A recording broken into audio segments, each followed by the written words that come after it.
সফল হতে চান তাহলে আপনাকে অপমান সহ্য করতে হবে, নিন্দা সহ্য করতে হবে, লোকে কটু কথা বলবে, এসব হজম করতে হবে। আর যত বেশি আপনি এসব সহ্য করতে পারবেন, নিজেকে স্ট্রং রাখতে পারবেন, তত বেশি আপনি সামনের দিকে এগোতে পারবেন। সমালোচক সমাজের সব জায়গায় থাকবে, সে আপনি আপনার পরিবারের মধ্যেও দেখবেন কম করে দু একজনকে পাবেন যারা আসলে আপনাকে পছন্দ করবে না। কম করে দু একজন মানুষ থাকবেই, যত আপনি ভালো কাজ করেন না কেন তারা দেখবেন একটা না একটা খুঁত ঠিক বের করেছে। আপনি আপনার বন্ধু মহলে যান, বন্ধুদের জন্য এত করেন, এত উপকার করেন, তাদের বিপদে এত সাহায্য করেন, তবুও দেখবেন সব বন্ধুর মন জয় আপনি করতে পারবেন না। কেউ কেউ থাকবে যাদের আপনি মানে হাজার দিয়েও মন ভোলাতে পারবেন না, হাজার উপকার করেও তাদের প্রশংসা পাবেন না, উল্টে বলবে কী করেছিস তুই আমার জন্য। আবার কেউ কেউ দেখবেন ভাই আপনি আপনার কর্মস্থলে যান, সেখানেও এইরকম সমালোচকদের পাবেন, দুনিয়ার সর্বত্রই রয়েছে। এবার এইসব সমালোচক, এইসব নিন্দুকদের জব্দ করতে হলে আপনাকে কর্ম করে দেখাতে হবে।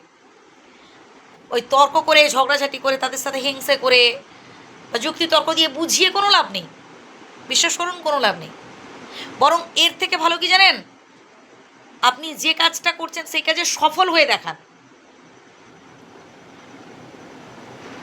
ওরা ভুল ত্রুটি ধরবেই, আর যত বেশি সমালোচক বাড়বে, যত বেশি লোকে সমালোচনা করবে, তত বেশি আপনি নিজেকে আরও শুধরাতে পারবেন, আরও নিখুঁত করে তুলতে পারবেন।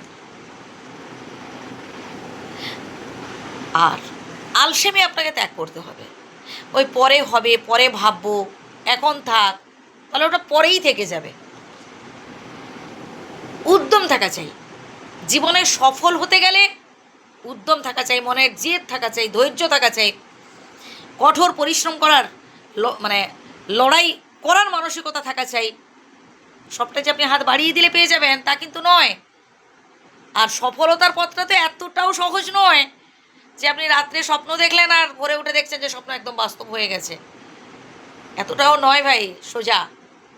কঠোর পরিশ্রম করতে হবে। জীবনে সফল হতে গেলে কঠোর পরিশ্রম করুন, পরিকল্পনা মাফিক কাজ করুন। কাজ তো সবাই করে, ঘোড়াও করে, গাধাও করে, ঘোড়ার মতো হয়ে উঠতে হবে। মনের জোরটাই হচ্ছে আসল কথা।